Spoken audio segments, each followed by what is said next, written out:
এক স্বৈরাচারীকে বাংলার জনগণ বিদায় করেছে।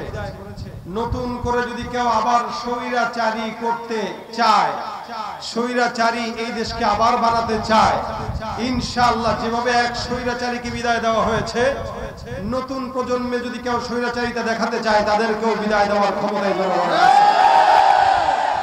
আমরা দেখতে পাচ্ছি অনেক জায়গায়, অনেক স্থানে অলরেডি স্বৈরাচারিতা শুরু হয়ে গিয়েছে ক্ষমতা না পেয়েও। এজন্য এক কাজ, এক কথা আমরা বলতে চাই, আগামীর বাংলাদেশ যদি গঠন করতে হয়, ইসলামকে বাদ দিয়ে, কোরআনকে বাদ দিয়ে, সুন্নাহকে বাদ দিয়ে, আখলাককে বাদ দিয়ে বাংলাদেশ গঠন করা সম্ভব হবে না। আগামীর দেশ হবে ইসলামের দেশ, আগামীর দেশ হবে শরীয়তের দেশ, আগামীর দেশ হবে খেলাফতের দেশ। এর বাইরে যদি কেউ স্বপ্ন দেখে, সেই স্বপ্ন এই বৈষম্য বিরোধী ছাত্ররা পূরণ করতে দিবে না, দিবে না, দিবে না। কথা বলেন ঠিক কিনা?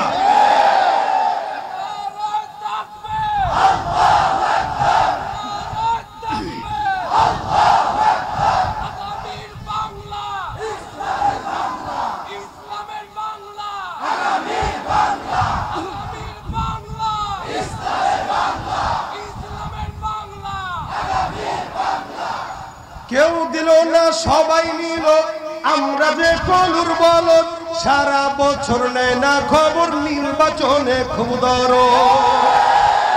কেউ যদি দরদ দেখাইতে আসে, দরদ নেওয়া যাবে না, কারণ এই দরদ শুধুমাত্র ভোটের জন্য দরদ হয়।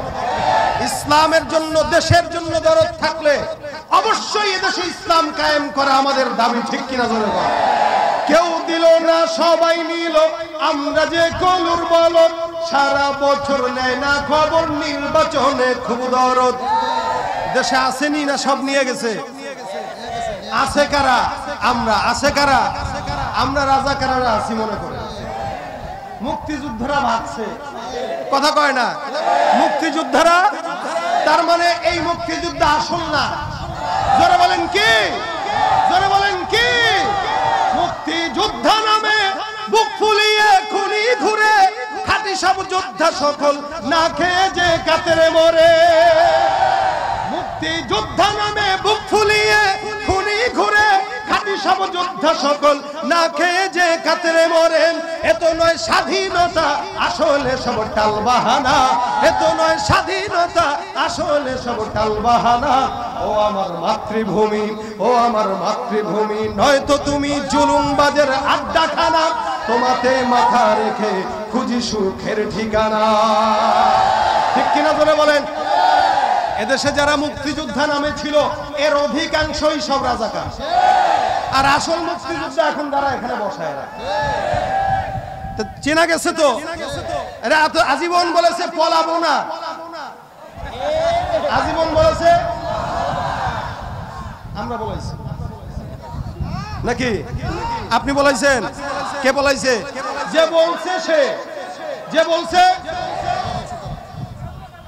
পলায়া কি টের পাইছে? দানার সাথে নাই ভাই। এজন্য জুলুম কোনোদিন স্থায়িত্ব হয় না।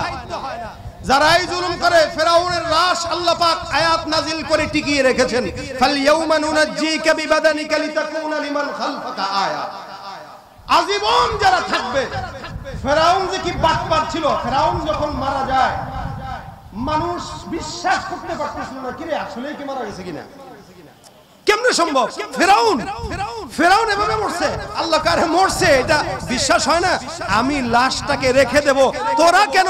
কিয়ামত পর্যন্ত সবাই যেন দেখে যে এটা কেমন ছিল। তা আমাদেরও মাঝে মাঝে বিশ্বাস করতে কষ্ট হয় না? হ্যাঁ, প্রথম সপ্তাহ এরকমই ছিল। রাস্তায় ঘুরলে কেমনে সম্ভব? এদেশে নাই, এদেশে কোথায়? যাদের বাসায় থাকতে চেয়েছে তারা আছে, মেজবান আছে, মেহমান বলায়। মেহমানের তো মেজবানের বাসা থেকে অনুমতি ছাড়া বের হওয়া ঠিক না। কি বলেন? আদবের খেলাফ। মেহমান আমি আপনার বাসায় যাব, আমি বের হওয়ার আগে বলতে হবে ভাই আমি যাচ্ছি, অনুমতি দেন। তো অনুমতি ছাড়া যদি চলে যায়, সব কথা বলা যায় না, মনটা, এই সব কথা বলা যায় না। এই জন্য কিছু জিনিস আগে বলতে পারতাম না, এখন তো বলা যায় নাকি? এখন আর কোনো সমস্যা আছে? আগে কথা বললে দেখা লাগতো ও আচ্ছা, আগে যদি বলতে গেলাম ভাই কে আছে দেখা লাগতো কিনা? এখন আর দেখার টাইম তবে এই নাইটাকে স্থায়িত্ব করার জন্য ইসলাম দরকার, এই নাইটাকে স্থায়িত্ব করার জন্য কোরআন দরকার। আপনি যদি কোরআনকে বাদ দিয়ে এই নাইটা রাখতে চান, আমি বলবো এই নাই থাকবে না, আবারও আন্দোলন শুরু হয়ে যাবে, আবারও এই টোল বক্স পুরানো হবে। হয়তো এই সুযোগ বাংলার জমিনে দ্বিতীয়বার দেওয়া যাবে। এই জন্য যারা এখনো নতুন বাংলাদেশ গড়ার স্বপ্ন দেখেন, আওয়াজ তুলতে হবে, কোরআনের বাংলাদেশ গড়তে চায়, ইসলামের বাংলাদেশ গড়তে চায়। আল্লাহ পাক আমাদের এই দেশকে কবুল করুন, বলেন আমিন। তো ভাই কথা আমি আগেই বলেছি, যেহেতু রেজাল্ট আমি জানি এখানে আমি আর পীর সাহেব হুজুর, যেহেতু আমার বন্ধু বর রেজাল্ট কোন আবরার সাহেব আপনাদেরকে গুরুত্বপূর্ণ বয়ান শুনিয়ে গেছেন, উনার পরে বয়ান আর হয় না। এই কারণে আমি আপনাদের সামনে গুরুত্বপূর্ণ কোনো কথা না, ভাঙাচোরা কথা বলবো। যেদিকেই কথা যায় যাক, যে কথার থেকে আমি উপকৃত হতে পারি কথাগুলো আমরা নেব ইনশাআল্লাহ। এটা রবিউল আউয়াল মাস শুরু হয়েছে, এদেশে অনেক মানুষ সবাই মহব্বত করে রসুলকে, কোটি কোটি মানুষের ভিতরে যারাই মুসলমান সবাই রসুলকে মহব্বত করে, কিন্তু মহব্বতের ভিতরে কিছু ভুল থাকার কারণে মহব্বতটা ভালো জায়গায় হয় না, মহব্বতটা ইবাদত হয় না, গুনাহের কারণ হয়ে যায়। মহব্বত করার জন্য মহব্বতের শান দরকার আছে জানা, মহব্বতের সিস্টেম জানা দরকার আছে। বউরে মহব্বত করে যদি কেউ মা ডাকে থাকবে, ঠিক রাসূলকে মহব্বত করে যদি কেউ আল্লাহ বলে ফেলে, ইসলাম আছে আর দ্বীন আছে আর ঈমান থাকবে? সুতরাং এই মহব্বতের লেভেলটা জানা উচিত। এই সারা দুনিয়াতে আল্লাহ পাকের পরের স্থান যার, তিনি হচ্ছেন মুহাম্মদুর রাসূলুল্লাহ সাল্লাল্লাহু আলাইহি ওয়াসাল্লাম। একবার পড়ছেন 10টা রহমত নাযিল হয়ে গেছে। রাসূল সাল্লাল্লাহু আলাইহি ওয়াসাল্লাম একবার পড়েছেন 10টা গুনাহ মাফ হয়ে গেছে, একবার পড়েছেন 10টা সম্মান বুলন্দ হয়ে যাবে। শুধু তাই না, নবী বলেন কেউ যদি বেশি দুরূদ পড়ে, আকসারুহুম আলাইয়া সালাহ, কেউ যদি আমার উপরে বেশি দুরূদ পড়ে তা আমার উপরে ওয়াজিব হয়ে যায় তাকে সুপারিশ করে জান্নাতে নিয়ে যাওয়া। শুধু তাই না, কেউ যদি রাসূল সাল্লাল্লাহু আলাইহি ওয়াসাল্লামের সাথে জান্নাতে, রাসূল বলেন কেউ আউলান নাসিবি ইয়াউমাল কিয়ামা, কেউ যদি কিয়ামতে আমার পাশে থাকতে চায়, মনে করেন আমি আপনাদের বাসিন্দা, কেন আমার বাসা সাইনবোর্ড, আপনাদের বাসা কোথায়? শনি আকরা কাজলা, আমার বাসা কোথায়?